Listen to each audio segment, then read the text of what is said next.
നമ്മുടെ ഇന്നത്തെ രാത്രി നാളെ വരാൻ പോകുന്ന രാവിനേക്കാൾ ശ്രേഷ്ഠമാണ്. നമ്മുടെ ഇന്നലെ ഇന്നിനേക്കാൾ ശ്രേഷ്ഠമാണ്. അന്ത്യനാളിനോടടുക്കുമ്പോൾ ഓരോ ദിവസവും ഒന്ന് മറ്റൊന്നിനേക്കാൾ സ്ഥാനവും പുണ്യവും കുറഞ്ഞതായി കടന്നു വരുന്നു എന്ന് അന്ത്യനാളിന്റെ ലക്ഷണങ്ങളെ പഠിപ്പിക്കവേ ആനായ റസൂലുള്ളാഹി സ്വല്ലല്ലാഹു അലൈഹി വസല്ലം. ഇത് പക്ഷേ നിരാശരാവാനല്ല, നമ്മൾ മോശക്കാരാണെന്ന് പറയാനുമല്ല. പ്രപഞ്ചത്തിന്റെ യാഥാർത്ഥ്യം മുദബ്ബിറുൽ ഉമൂറായ അല്ലാഹു, സർവശക്തനായ അല്ലാഹു സംവിധാനിച്ചത് അങ്ങനെയാണ്. എന്നാലും മുഅ്മിനീങ്ങൾക്ക് പല ദൗത്യവും ഇവിടെ ചെയ്യാനിരിക്കുന്നു. നമുക്ക് കടപ്പാടുകളുണ്ട്, ഉത്തരവാദിത്ത ബോധമുണ്ട്. റസൂലുള്ളാഹി സ്വല്ലല്ലാഹു അലൈഹി വസല്ലം തങ്ങളുടെ കാലഘട്ടം കഴിയുമ്പോൾ ഹബീബായ തങ്ങൾ പറയുമായിരുന്നു, ബദഅൽ ഇസ്ലാമു ഗരീബാ വസയഊദു കമാ ബദഅ ഫതൂബാ ലിൽ ഗുറബാ. ബദഅൽ ഇസ്ലാമു ഗരീബാ, ഇസ്ലാം തുടങ്ങിയത് വിചിത്രമായിട്ടാണ്. എല്ലാവരും കള്ളു കുടിക്കുന്ന ഒരു ലോകത്ത് കള്ളു കുടിക്കാതെ നിന്നവരാണ് സ്വഹാബികൾ. അത്ഭുതമായിരുന്നു. എല്ലാവരും മുഴുകുടിയന്മാർ. രാവാകുമ്പോഴേക്കും ഇരുളുമുറ്റുമ്പോഴേക്കും നാലുകാലിൽ നടന്നിരുന്നൊരു സമൂഹത്തിലാണ് സ്വഹാബിമാർ അത് തൊടില്ല എന്ന് പറഞ്ഞത്. അത് കണ്ടപ്പോഴാണ് അവർ പറഞ്ഞത് Garib, this is something strange, ഇത് വളരെ വിചിത്രമാണ്, ഇങ്ങനെയൊക്കെ ഉണ്ടോ എന്ന് ചോദിച്ചിരുന്നു. ഇന്ന് കുട്ടികളൊക്കെ അങ്ങനെ ചോദിക്കും, കോളേജിലൊക്കെ ക്യാമ്പസുകളിലൊക്കെ.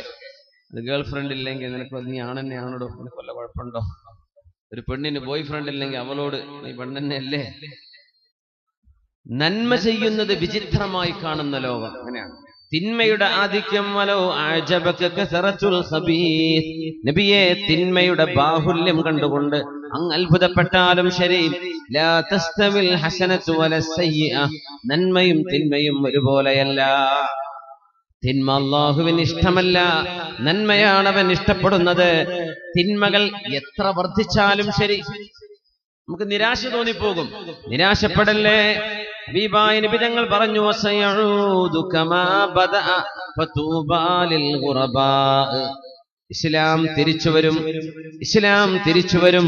അതിന്റെ ഊർജ്ജസ്വലതയോടുകൂടെ ഓരോ കാലഘട്ടത്തിലും തിരിച്ചുവരും. മർഗേ ഖത്ലേ ഹുസൈൻ ദർ അസുൽ മേ ദർ അസുൽ മർഗേ യസീദ് ഹൈ, ഇസ്ലാം ജിന്ദ ഹോതാ ഹൈ ഹർ കർബലാ के बाद.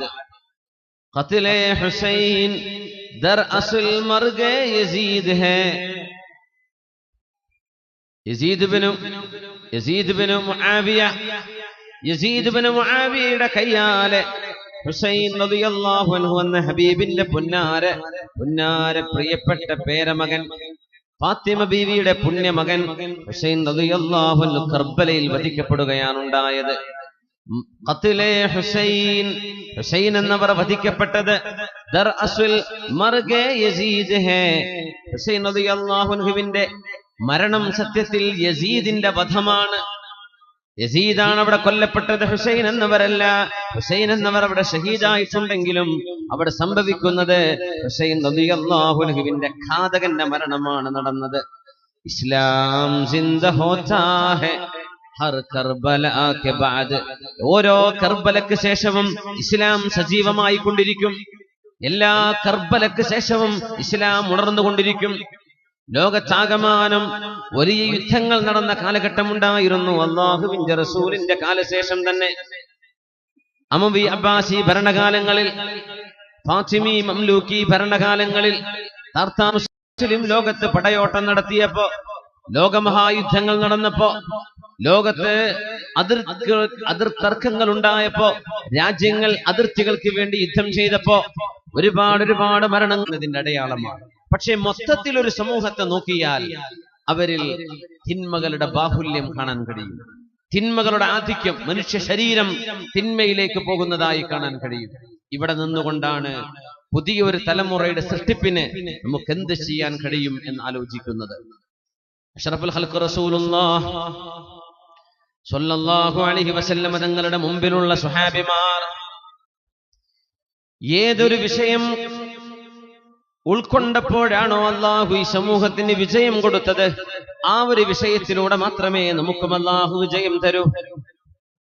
വല്ലാഹി ലൻ യസ്ലുഹ ആഖിറു ഹാദിഹിൽ ഉമ്മ ഇല്ലാ ബിലുഹ ബിഹി അവ്വലുഹാ. ഈ സമൂഹത്തിന്റെ ആദ്യം ഏത് കാര്യം കൊണ്ട് ഈ സമൂഹത്തിന് വിജയമുണ്ടായോ ആ നന്മ ചെയ്തെങ്കിൽ മാത്രമേ പിൻഗാമികൾക്ക് വിജയമുണ്ടാവുകയുള്ളൂ എന്ന് മഹാനായ ഉമർ ഇബ്നുൽ ഖത്താബ് റളിയല്ലാഹു അൻഹു വിളിച്ചു പറഞ്ഞത്. മസ്ജിദുൽ താക്കോൽ, ബൈത്തുൽ മുഖദ്ദസിന്റെ താക്കോൽ ജെറൂസലേമിൽ നിന്ന് മഹാനവറുകൾ ഏറ്റുവാങ്ങുന്ന നേരം ജെറൂസലേമിലൂടെ കടക്കുമ്പോൾ അവിടെ ജബൽ ഉമർ ഉണ്ട്. ഉമർ റളിയല്ലാഹു അൻഹുവിന്റെ പേരിലൊരു പള്ളി തന്നെ ഉണ്ട് അവിടെ, ജബൽ ഉമർ. ഉമർ റളിയല്ലാഹു അൻഹു വന്നപ്പോ അവിടെ നിസ്കരിച്ച പള്ളിയുണ്ട് അവിടെ. മഹാനവറുകൾക്ക് നിസ്കരിക്കാൻ ആവശ്യമായി വന്നപ്പോ അവര് പറഞ്ഞു, അമീറുൽ മുഅ്മിനീൻ, ഞങ്ങളുടെ ചർച്ചിൽ നിങ്ങൾക്ക് നിസ്കരിക്കാമെന്ന് പറഞ്ഞു. അപ്പോഴാ ഫാറൂഖ് റളിയല്ലാഹു അൻഹു പറഞ്ഞത്, ഫാറൂഖ് തങ്ങൾ പറഞ്ഞു, വേണ്ട, ഞാനിവിടെ നിസ്കരിച്ചാൽ പിൻഗാമികളായ മുസ്ലിമീങ്ങൾ പറയും ഞങ്ങളുടെ അമീറുൽ മുഅ്മിനീൻ, ഞങ്ങളുടെ ഭരണാധികാരി നിസ്കരിച്ച ചർച്ചാണിത്, ഇത് ഞങ്ങൾക്ക് വേണം, ഇത് ഞങ്ങളുടെ പള്ളിയാണ് എന്ന് പറഞ്ഞ് അവകാശവാദം വരും.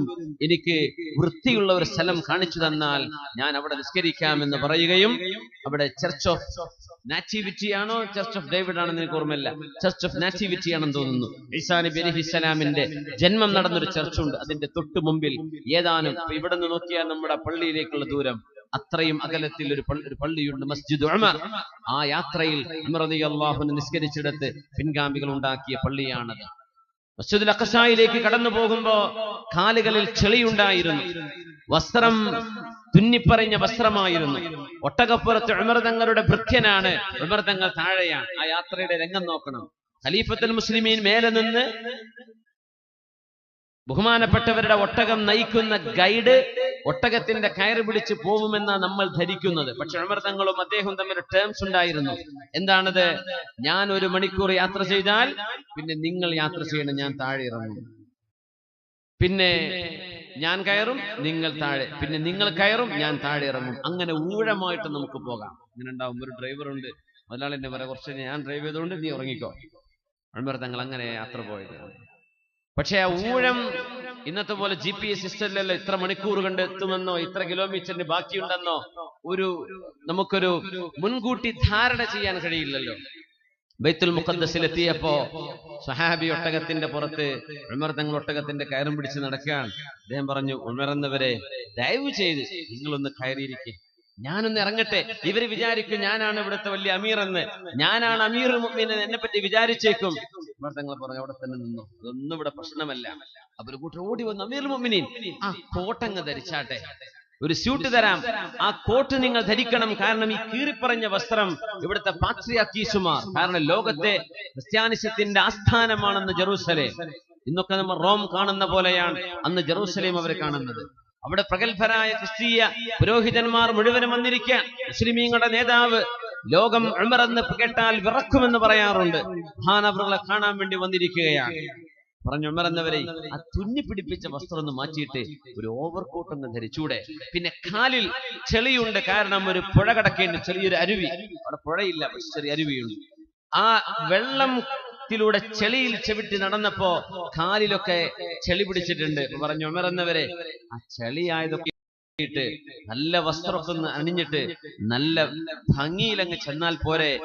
ബൈത്തുൽ മുഖദ്ദസിന്റെ താക്കോല് ഞങ്ങൾ മുസ്ലിമീങ്ങളുടെ നേതാവിന് കൈമാറാം, ഇവിടെ യുദ്ധം ചെയ്യണ്ട എന്ന് പറഞ്ഞ് ഉമർ തങ്ങളെ വിളിച്ചു വരുത്തിയതാണ്. അപ്പൊ എന്താണ്? കീറിപ്പറഞ്ഞ വസ്ത്രമാണ്, തന്റെ ഭൃത്യനാണ് ഒട്ടകപ്പുറത്ത്, കാലിൽ ചെളിയുണ്ട്. മഹാനായ ഫാറൂഖ് എന്നവർ ബൈത്തുൽ മുഖദ്ദസിലേക്ക് കടക്കുകയാണ്. മഹാനവറുകൾ ആ നേരത്തെ പറഞ്ഞ വാക്കാണ്, നഹ്നു ഖൗമുൻ അഅസ്സനല്ലാഹു ബിൽ ഇസ്ലാം ഫമൻ ഇബ്തഗൽ ഇസ്സത ഫീ ഗൈരിഹി അദല്ലഹുല്ലാഹ്. സ്വഹാബികളെ, നമ്മുടെ വസ്ത്രവിധാനത്തിലോ നമ്മൾ ധരിക്കുന്ന വിലപിടിപ്പുള്ള വസ്ത്രത്തിലോ നമ്മുടെ വാഹനത്തിലോ ശരീരത്തിന്റെ പ്രകടനങ്ങളിലോ അല്ല, നമ്മുടെ അഭിമാനം കിടക്കുന്നത്.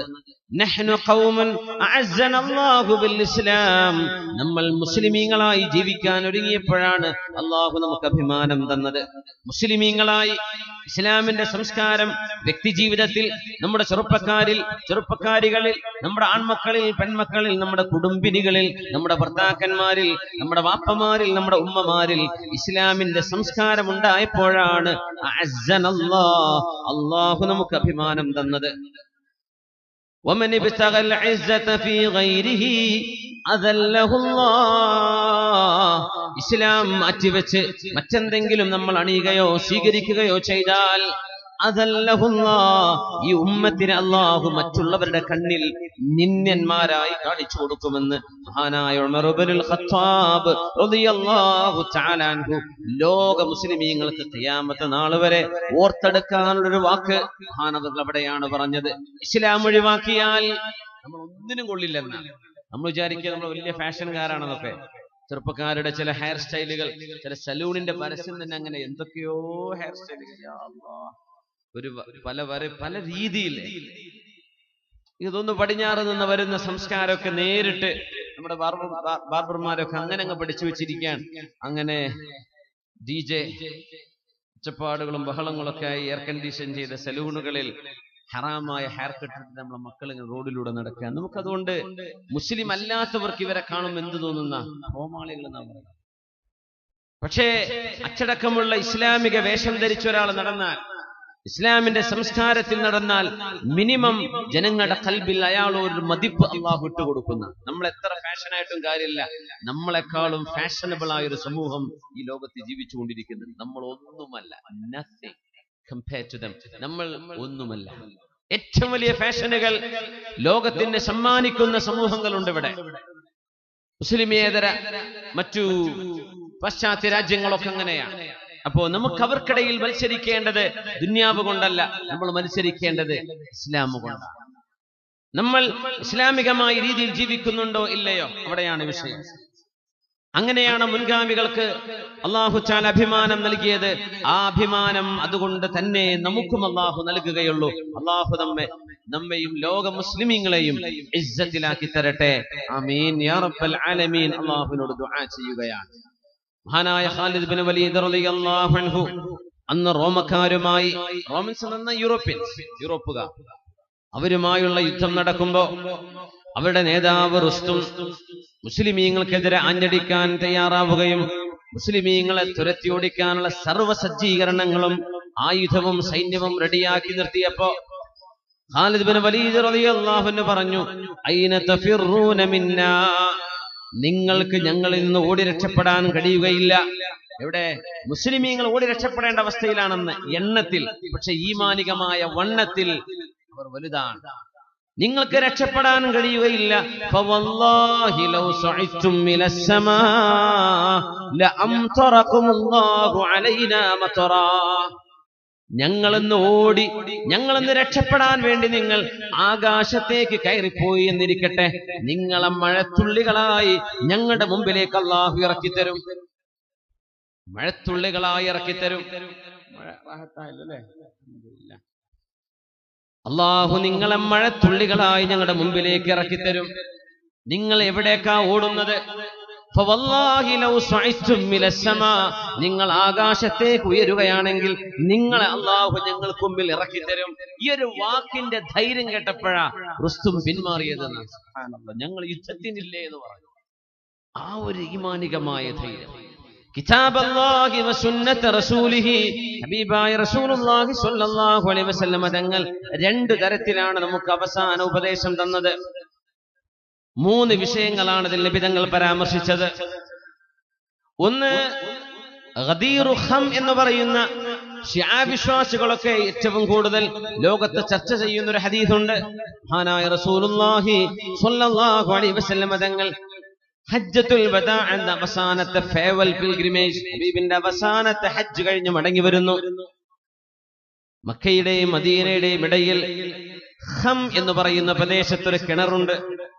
ആ കിണറിന്റെ അരികിൽ ഹബീബായ നബി തങ്ങളും സ്വഹാബികളും ഇരിക്കുമ്പോ അവിടുന്ന് അഷ്റഫുൽ ഖൽഖ് തങ്ങൾ പറഞ്ഞു, ഇനി ഞാൻ നിങ്ങളെ കണ്ടുമുട്ടണമെന്നില്ല. ഇനി ഒരിക്കലൊരു കാഴ്ച നമ്മൾ തമ്മിൽ ഉണ്ടാകുമോ എന്നറിയില്ല. അതുകൊണ്ട് ഞാൻ നിങ്ങൾക്ക് പറഞ്ഞു തരട്ടെയോ, തറക്തു ഫീകും അംറൈൻ, രണ്ട് വിഷയങ്ങൾ നിങ്ങളുടെ കൈകളിൽ തന്നുകൊണ്ടാണ് ഞാൻ ലോകത്തോട് യാത്ര പറയുന്നത്. രണ്ട് വിഷയം നിങ്ങളുടെ കൈകളിലുണ്ട്.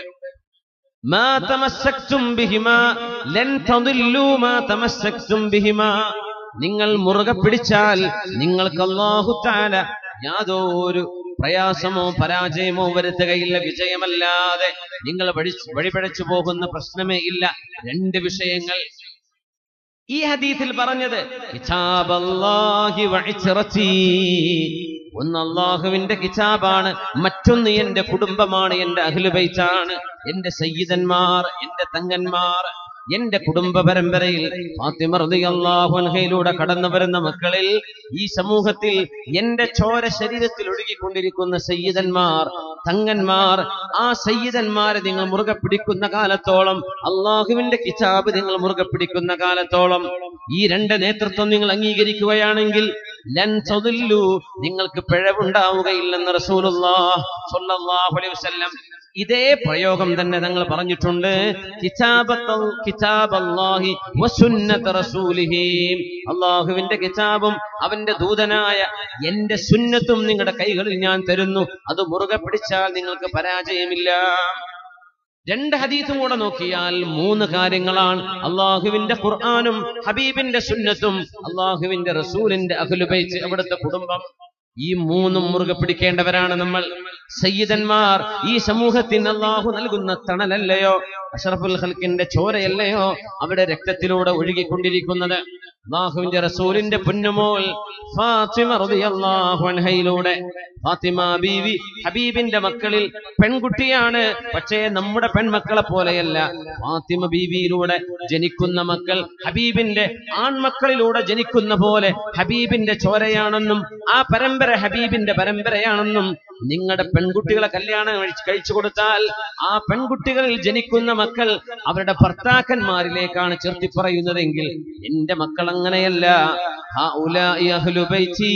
ഇവരെന്റെ അഹ്ലു ബൈത്താണ് എന്ന് ഫാത്തിമ റളിയല്ലാഹു അൻഹ അടക്കം ഹസൻ ഹുസൈൻ റളിയല്ലാഹു അൻഹുമയെ, അലി ഇബ്നു അബീ ത്വാലിബ് റളിയല്ലാഹു അൻഹുമയെ, ഗദീർ ഖം എന്ന് പറയുന്ന ഖമ്മിലെ ആ കുളത്തിന്റെ അരികത്ത്, ആ പ്രവിശാലമായ ഒരു കുളമുണ്ടായിരുന്നവിടെ, അല്ലെങ്കിൽ ഒരു വിശാലതയുള്ള കിണർ, അതിന്റെ അരികത്ത് വെച്ച് പുതപ്പിട്ട് മൂടിയിട്ടാണ് ഹബീബായ നബി തങ്ങൾ പറഞ്ഞത്, ഇവരാണ് എന്റെ അഹ്ലു ബൈത്ത്, ഇവരെന്റെ അഹ്ലു ബൈത്താണ്, ഇവരെ മുറുകെ പിടിച്ചോളൂ. അല്ലാഹു സയ്യിദന്മാരുടെ നേതൃത്വത്തിൽ കീഴിൽ ജീവിക്കാനുള്ള തൗഫീഖ് അല്ലാഹു നമുക്ക് തരട്ടെ. സയ്യിദന്മാർ തന്നെ, ആ ഒരു നേതൃത്വത്തിന് പകരം വെക്കാൻ ഒന്നുമില്ല, അതിന് പകരം വെക്കാൻ ഒന്നുമില്ല. അത് പാണക്കാട് സയ്യിദന്മാരാണെങ്കിലും, കുമ്പോൽ സയ്യിദന്മാരാണെങ്കിലും, ജിഫിരി കുടുംബമാണെങ്കിലും, നമ്മുടെ കണ്ണൂരിന്റെ പല പരിസര ഭാഗത്തുമുള്ള ഒരുപാട് സയ്യിദ് കബീലകളുണ്ട്. ഒരുപാട് മറന്നുപോയി, കുറെ സയ്യിദ് കബീലമാർ, സയ്യിദന്മാരുടെ തങ്ങന്മാരുടെ കബീലമാർ ഒരുപാട് ഒരുപാട് ഒരുപാട്. എല്ലാം ഹബീബായ നിബിധങ്ങളിലേക്ക് ചേരുന്ന ചോരയാണ് സ്വല്ലല്ലാഹു അലൈഹി വസല്ലം. അഹ്മദ് ഇബ്നു ഹംബൽ റളിയല്ലാഹു അൻഹുവിനെ വളരെ മൃഗീയമായി അന്ന് അടിക്കുകയും വേദനിപ്പിക്കുകയും ചെയ്തപ്പോ, അന്നത്തെ വാസിഖു ബില്ലാഹ് എന്ന അന്നത്തെ ഭരണാധികാരി, അദ്ദേഹം അടിച്ചിട്ടുണ്ട് ബഹുമാനപ്പെട്ടവരെ. മുഅ്തസിം ബില്ലാഹ് എന്ന ഭരണാധികാരി അഹ്മദ് ഇബ്നു ഹംബൽ എന്നവരെ ക്രൂരമായി ശിക്ഷിച്ചിട്ടുള്ള ഭരണാധികാരിയാണ്. ഒരൊറ്റ തെറ്റാ ചെയ്തത് അഹ്മദ് ഹംബൽ തങ്ങൾ, തെറ്റല്ല. വമാ നഖമു മിൻഹും ഇല്ലാ അൻ യുഅ്മിനൂ ബില്ലാഹ് എന്ന് പറയുന്ന പോലെ അവരുടെ കണ്ണിലുണ്ടായ തെറ്റ് എന്ത്? ശുദ്ധ ഖുർആൻ അല്ലാഹുവിന്റെ കലാം സൃഷ്ടിക്കപ്പെട്ടതല്ല. അല്ലാഹുവിന്റെ വചനങ്ങൾ അല്ലാഹുവിന്റെ സിഫത്താണ്. അല്ലാഹുവിന്റെ വിശേഷണങ്ങൾ മുഴുവനും അല്ലാഹുവിന്റെ ദാത്ത് പോലെ തന്നെയാണ് ഞാൻ പ്രതീക്ഷിക്കുന്നത് എന്ന് മഹാനായ അഹ്മദ് ഇബ്നു ഹംബൽ റളിയല്ലാഹു അൻഹു. അപ്പോ സയ്യിദന്മാരെ എന്ത് ചെയ്യണ്ട? ചീത്ത പറയാൻ വേണ്ടി പോണ്ട. ആരും ചീത്ത പറയണ്ട. പറയേണ്ട വിഷയങ്ങൾ ആലിമീങ്ങൾ തുറന്നു പറഞ്ഞു തരും.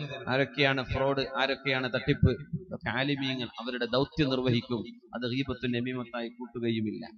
പക്ഷെ പൊതുജനങ്ങൾ എന്ത് ചെയ്യരുത്? ഒന്നും പറയാൻ നിൽക്കണ്ട. പൊതുജനങ്ങളായ ആളുകളൊന്നും ഇടപെടരുത്. സമിഅനാ വഅതഅനാ, നമ്മൾ കേട്ടു, അനുസരിച്ചു. നമുക്ക് നിർദ്ദേശം നൽകിയ ആളുകൾ അവരും പടച്ചവനും തമ്മിലാ ബാക്കിയുള്ള ഇടപാട്. സയ്യിദന്മാർ. ഈ ഉമ്മത്തിന് അല്ലാഹു തആല അപകടങ്ങളുടെ മഹാസമുദ്രത്തിലേക്ക് ഈ സമൂഹത്തിന്റെ നൗക പോകുമ്പോൾ രക്ഷപ്പെടാനുള്ള രക്ഷാ കവചമായി പറഞ്ഞ 3 വിഷയങ്ങളിൽ ഒന്നാണ് സയ്യിദന്മാർ. രണ്ടാമത്തെ വിഷയം ഹബീബായ നബിയുടെ ചര്യയാണ്, സുന്നത്താണ്. മൂന്നാമത്തേത് കിതാബല്ലാഹ്, അല്ലാഹുവിന്റെ കിതാബാണ്. അല്ലാഹുവിന്റെ കിതാബ് വിശുദ്ധ ഖുർആൻ.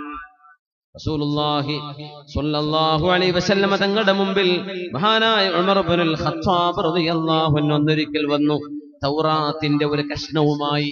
തൗറാത്ത് ഓൾഡ് ടെസ്റ്റമെന്റ് എന്നാണ് പറയാ, പഴയ നിയമം. ഇന്ന് ബൈബിൾ പുസ്തകത്തിന്റെ കൂടെ കാണാൻ പറ്റും പഴയ നിയമവും പുതിയ നിയമവും. ഗോസ്പൽ, ദാവൂദ് നബി അലൈഹിസ്സലാമിന്റെ കിതാബ് സബൂർ ഉണ്ട്, സങ്കീർത്തന പുസ്തകം എന്ന് പറയുന്ന. അതൊന്നും ആ ഒറിജിനൽ അല്ല, ദാവൂദ് നബിക്ക് ഇറങ്ങിയ കിതാബല്ല അതൊന്നും, ഈസാ നബിയുടെ ഇഞ്ചീലല്ല അതൊന്നും, മൂസാ നബിയുടെ തൗറാത്തല്ല ഇന്ന് ക്രിസ്ത്യാനികൾ കൊണ്ടു നടക്കുന്നതെന്നും നമ്മളൊക്കെ മനസ്സിലാക്കിയതാണ്, അവർക്കും അറിയുന്ന വിഷയമാണ്. പക്ഷേ റസൂലുള്ളാഹി സ്വല്ലല്ലാഹു അലൈഹി വസല്ലം തങ്ങൾ ജീവിച്ചിരിക്കുന്ന കാലത്ത് മദീനയിലൂടെ നടക്കുമ്പോഴാ ഒരു ജൂതൻ ഒരു കടലാസ് കൊടുത്തത്, ഉമറേ ഇഖ്റ ഫീഹാ, ഒന്ന് വായിച്ചു നോക്കൂ. ഉമർ തങ്ങൾ ചോദിച്ചു, എന്താണ്? ഒന്നുമല്ല, കുറച്ച് ഹിക്മത്തുകളുണ്ട്, കുറച്ച് തത്വജ്ഞാനങ്ങളുണ്ട്, കുറച്ച് അറിവ് കിട്ടും. എന്താണിത്? ഇത് ബൈബിളാണ്, പഴയ നിയമമാണ്, തൗറാത്താണ്, തൗറാത്തിന്റെ കഷ്ണമാണ്. ഉമർ തങ്ങൾ അത് വാങ്ങിച്ചു. അല്ലാഹുവിന്റെ റസൂലിന്റെ അരികത്തേക്ക് വന്നു.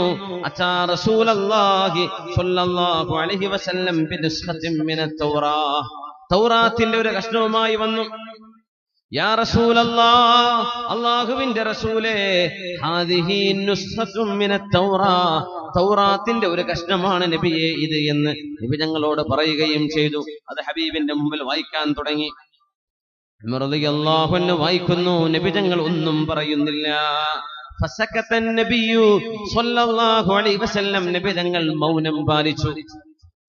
മൗനം പാലിച്ചു എന്ന് മാത്രമല്ല, വവജ്ഹു റസൂലില്ലാഹി സ്വല്ലല്ലാഹു അലൈഹി വസല്ലം യതമഅറു വയതലവനു, ഹബീബായ നബി തങ്ങളുടെ മുഖം യതമഅറു വയതഗയ്യറു, ഹബീബിന്റെ മുഖത്ത് ഇങ്ങനെ ഭാവമാറ്റങ്ങൾ കണ്ടു തുടങ്ങി. മുഖത്ത് ഹബീബിന് ഇഷ്ടമില്ല എങ്കിൽ ഹബീബിന്റെ മുഖത്ത് ഭാവങ്ങൾ സ്വഹാബത്തിനറിയാം.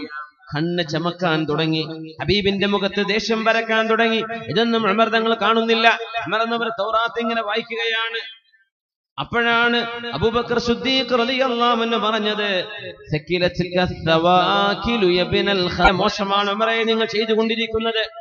അലാ തറാ മാലി വജ്ഹി റസൂലില്ലാഹ്, അല്ലാഹുവിന്റെ റസൂലിന്റെ മുഖം നിങ്ങൾ കാണുന്നില്ലയോ?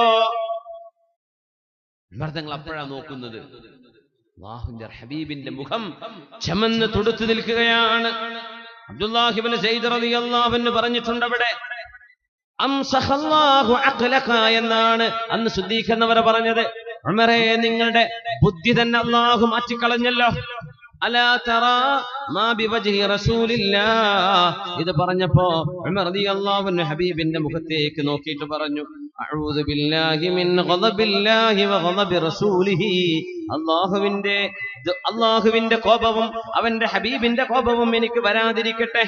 റദീനാ ബില്ലാഹി റബ്ബൻ വബിൽ ഇസ്ലാമി ദീനൻ വബിമുഹമ്മദിൻ നബിയ്യാ, അല്ലാഹു റബ്ബാണെന്ന് ഞാൻ തൃപ്തിപ്പെട്ടു നബിയേ, അങ്ങ് അല്ലാഹുവിന്റെ റസൂലാണെന്നും തൃപ്തിപ്പെട്ടു നബിയേ, ഇസ്ലാം എന്റെ മതമാണെന്ന് ഞാൻ തൃപ്തിപ്പെട്ടു നബിയേ എന്ന് ഫാറൂഖ് റളിയല്ലാഹു അൻഹു ഇത് പറഞ്ഞപ്പോഴാണ്, അമുതവഹിഖൂന ഫീഹാ യബ്നൽ ഖത്താബ്, നിങ്ങൾ തൗറാത്ത് നോക്കുകയാണോ?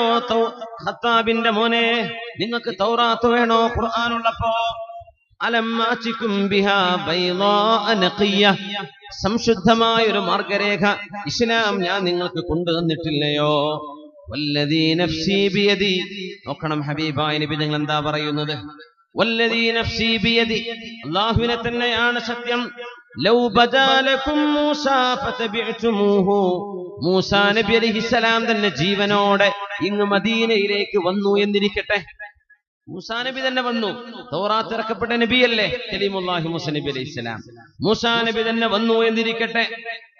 ഫതബിഅ്തുമൂഹു, മൂസാ നബിയെ നിങ്ങൾ പിൻപറ്റുകയും വതറക്തുമൂനി, ഞാൻ ജീവിച്ചിരിപ്പുള്ള കാലം എന്റെ കാലശേഷമാണ് മൂസാ നബി വന്നത് എന്നിരിക്കട്ടെ, എന്നെ നിങ്ങൾ ഉപേക്ഷിക്കുകയും മൂസാ നബിയുടെ കൂടെ നിങ്ങൾ പോവുകയും ചെയ്താൽ ضللتم سواء السبيل, സന്മാർഗത്തിൽ നിന്ന് നിങ്ങൾ ഒരുപാട് വഴിതെറ്റിയായിരിക്കും ജീവിക്കുന്നത്.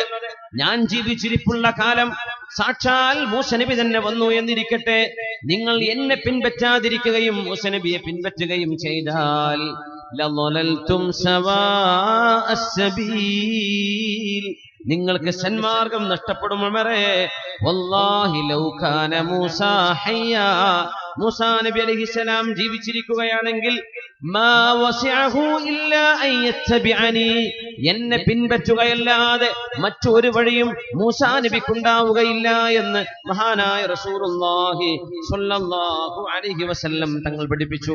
നമ്മൾ എന്താ ഇതിന്ന് പഠിക്കുന്നത്? കിതാബ് അല്ലാഹ്, അല്ലാഹുവിന്റെ ഗ്രന്ഥമുണ്ടായിരിക്കെ വിശുദ്ധമായ ഇസ്ലാമിന്റെ അടിസ്ഥാന മറ്റു മതങ്ങളുടെ ആചാരങ്ങൾ സ്വീകരിക്കുന്നത്, മറ്റു മതങ്ങളുടെ സംസ്കാരങ്ങൾ നമ്മൾ ആചരിക്കുന്നത് നമ്മൾ നിസ്സാരമായി വിചാരിക്കും. ഇപ്പൊ നമ്മള് എന്തു പറയാ, എന്താ നമ്മൾ കാവി തുണി എന്ന് പറയില്ലേ, നമ്മുടെ ഹൈന്ദവ സുഹൃത്തുക്കളെ, ജാഫറാൻ എന്നാണ് അറബിയിൽ ആ നിറത്തിന് പറയുന്ന പേര്. മുത്തനബി തങ്ങൾ പറഞ്ഞിട്ടുണ്ട്, റസൂലുള്ളാഹി സ്വല്ലല്ലാഹു അലൈഹി വസല്ലം, ലാ തൽബസുഹാ, മുസ്ലിമീങ്ങളായ ആളുകളെ നിങ്ങൾ അത് ധരിക്കല്ലേ, ഫഇന്നഹാ ലിബാസുൽ കുഫാർ, അത് അല്ലാഹുവിൽ വിശ്വസിക്കാത്ത ആളുകൾ ധരിക്കുന്ന വസ്ത്രമാണ്, മുസ്ലിമീങ്ങൾക്കത് വേണ്ട എന്ന് മഹാനായ റസൂലുള്ളാഹി സ്വല്ലല്ലാഹു അലൈഹി വസല്ലം. അതിന്റെ അത്ഭുതം മക്കയിലെ ഹദീസ് തങ്ങൾ പറയും, മദീനയിൽ സംഭവം നബി തങ്ങൾ പറയുമ്പോൾ ഖാവി ഉടുക്കുന്ന ഒരാളും അന്ന് മദീനയിലില്ല. പക്ഷേ തങ്ങൾ പറഞ്ഞു, ഇന്ത്യക്കാരും അല്ലാത്തവരുമായ ഹൈന്ദവ വിശ്വാസികളും അല്ലാത്തവരുമൊക്കെ ഉടുക്കുന്ന ഈ വസ്ത്രം ഇത് കുഫറിന്റെ അടയാളമാണ് എന്ന് നബി തങ്ങൾ കാലേ കുട്ടി പറഞ്ഞു സ്വല്ലല്ലാഹു അലൈഹി വസല്ലം. നമ്മളൊക്കെ ചിലപ്പോൾ ചില ഗൾഫിലൊക്കെ ബാച്ച് റൂമിലൊക്കെ കാണാൻ എത്രയോ മുസ്ലിമീങ്ങളായ ആളുകൾ കൂളായിട്ട് കാവി തുണിയാണ്, ഒരു കൂളായിട്ട് നമ്മൾ വിഷയാക്കാറില്ല. നബി തങ്ങൾ പറഞ്ഞു, നിങ്ങളത് ചെയ്യല്ലേ. മൻ തശബ്ബഹ ബിഖൗമിൻ ഫഹുവ മിൻഹും, ഏതെങ്കിലും ഒരു സമൂഹത്തിന്റെ സംസ്കാരം നിങ്ങൾ ഏറ്റെടുക്കുകയാണെങ്കിൽ നിങ്ങൾ അവരിൽപ്പെട്ടവരാണ്. ഇത് മറ്റു മതവിശ്വാസികളോട് വിദ്വേഷമുണ്ടാവാനല്ല, ഇസ്ലാമികമായി ജീവിക്കുന്ന ഒരാൾക്ക് പരിപൂർണമായും നിങ്ങൾ ഇസ്ലാമിനകത്തേക്ക് വരണം, പൂർണ്ണമായിട്ട് ഇങ്ങോട്ട് വരണം. നിങ്ങൾ മുസ്ലിമീങ്ങളായി ജീവിക്കുന്നത് ലോകത്തിന് നന്മയെ ഉണ്ടാവൂ, മുസ്ലിമീങ്ങളായി ജീവിക്കുന്നിടത്ത് നന്മയെ ഉണ്ടായിട്ടുള്ളൂ. ഇസ്ലാമിന്റെ പേരിൽ തീവ്രവാദ പ്രവർത്തനങ്ങൾ ഉണ്ടായപ്പോഴാണ് ചീത്തപ്പേരുണ്ടായത്. ഏതെങ്കിലും ഒരു മനുഷ്യൻ ഒരു സത്യവിശ്വാസിയെ കൊല്ലുന്നത്, ഒരു സത്യവിശ്വാസിനിയെ കൊല്ലുന്നത് അള്ളാഹുവിന്റെ കഅബാലയം കഷ്ണം കഷ്ണമായി പൊട്ടിച്ചു നശിപ്പിക്കുന്നതിനേക്കാളും ഗൗരവമാണെന്ന് കഅബാലയത്തെ നോക്കി പറഞ്ഞിട്ടുണ്ട് അബ്ദുല്ലാഹി ഇബ്നു ഉമർ റളിയല്ലാഹു അൻഹു. ഇസ്ലാമിക് സ്റ്റേറ്റ് എന്ന പേരിൽ ഇന്ന് നടന്നുകൊണ്ടിരിക്കുന്ന ആഭാസങ്ങൾ, കൊലപാതകങ്ങൾ, എന്ത് ദൗല ഇസ്ലാമിയ, എന്ത് ഇസ്ലാമിക ഭരണമാണിത്? മുസ്ലിമീങ്ങളായ ആളുകളെ തന്നെ, ആലിമീങ്ങളെ, പണ്ഡിതന്മാരെ, സാധാരണക്കാരെ, സിവിലിയൻസിനെ മുഴുവനും വെടിവെച്ചിട്ടും ക്രൂരമായും കൊന്നുകളയുമ്പോ ഇതും ഇസ്ലാമും തമ്മിൽ എന്ത് ബന്ധം?